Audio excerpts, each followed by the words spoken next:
The next to deliver his opening remarks is Chairman of the Committee on Human Rights. Chairman Benny Abante, you are recognized.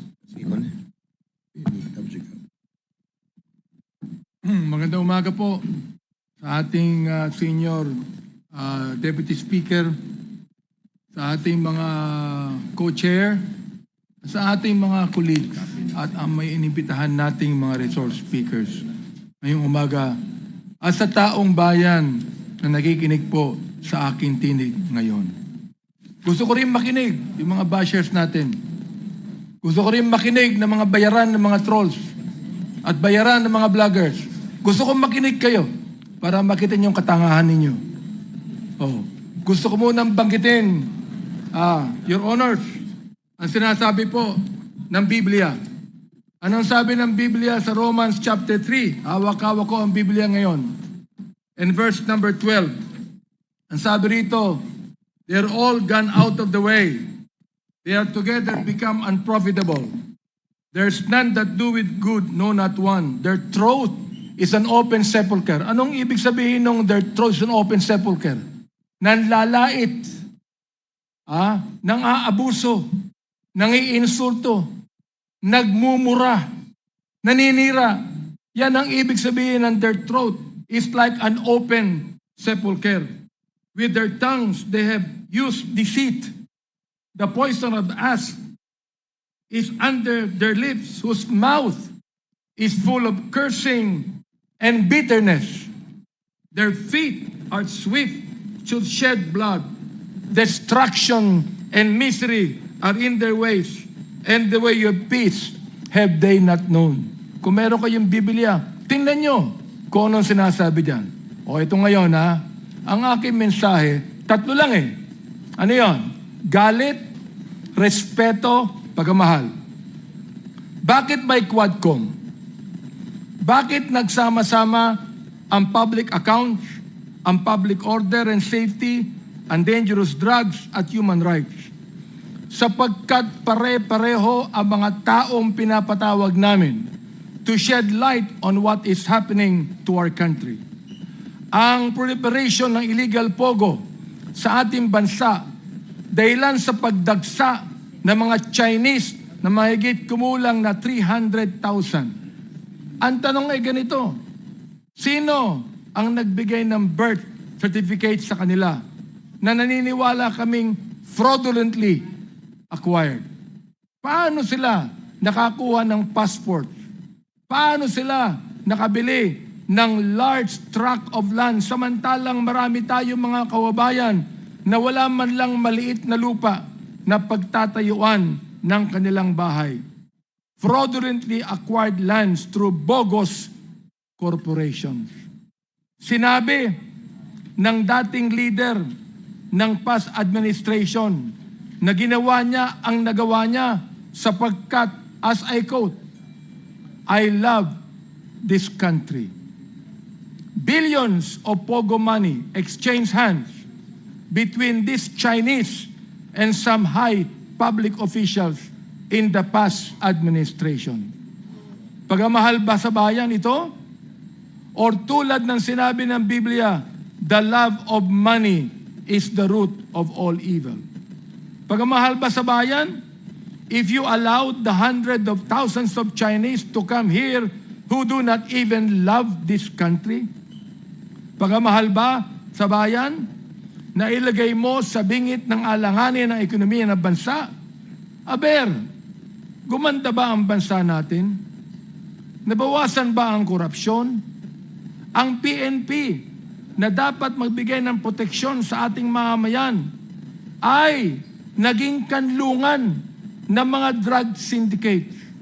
Bakit? Pera. Kinakampihan natin ng war on drugs.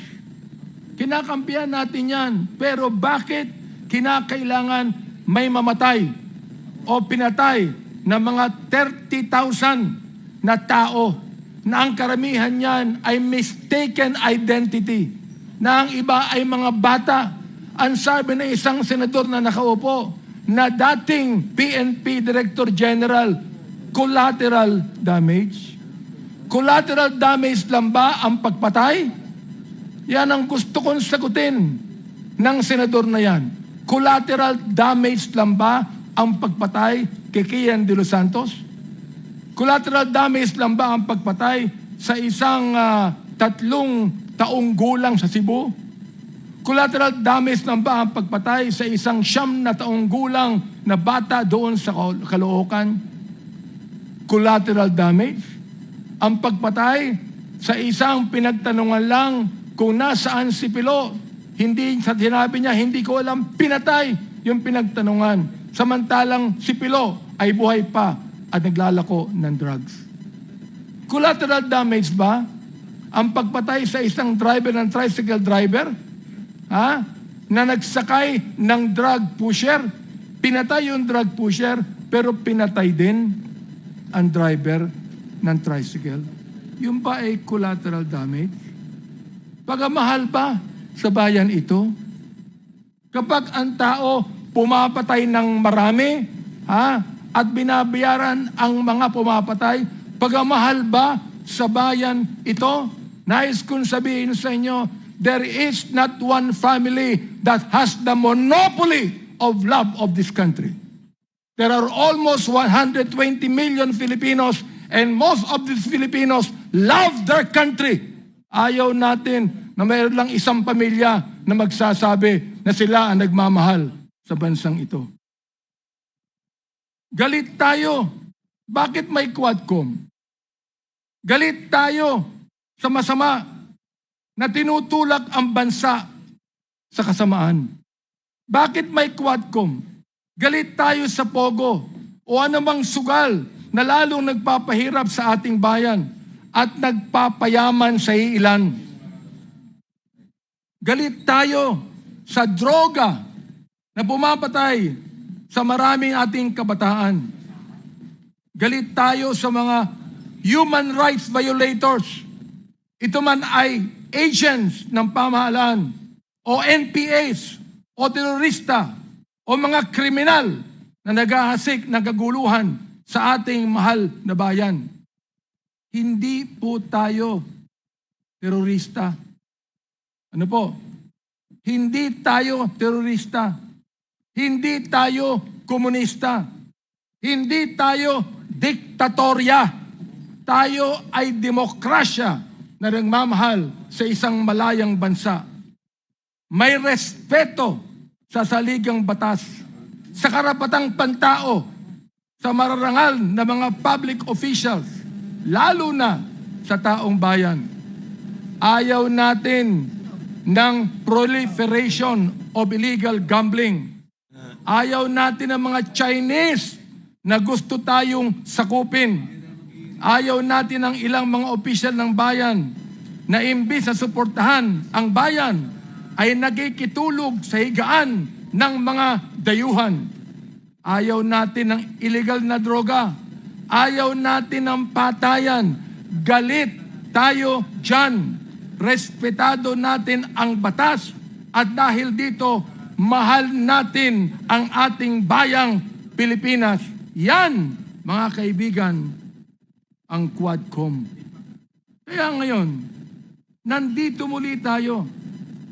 Tuloy po ang ating trabaho because we realize the gravity of the task before us. As a result of our hearings, we have already proposed legislation that will address the issues we have unearthed as we dug into the house and wife of extrajudicial killings. Pero hindi pa po natatapos sa pag-propose ng batas. As mentioned by our co-chair, Representative Barbers, we will also recommend the prosecution of those behind these monstrous killings. It is my hope, my prayer, that these recommendations are followed through so that justice is served for the families of the victims of the EJ case. Maraming salamat po, Mr. Chairman, sa pagkakataong binigay sa akin.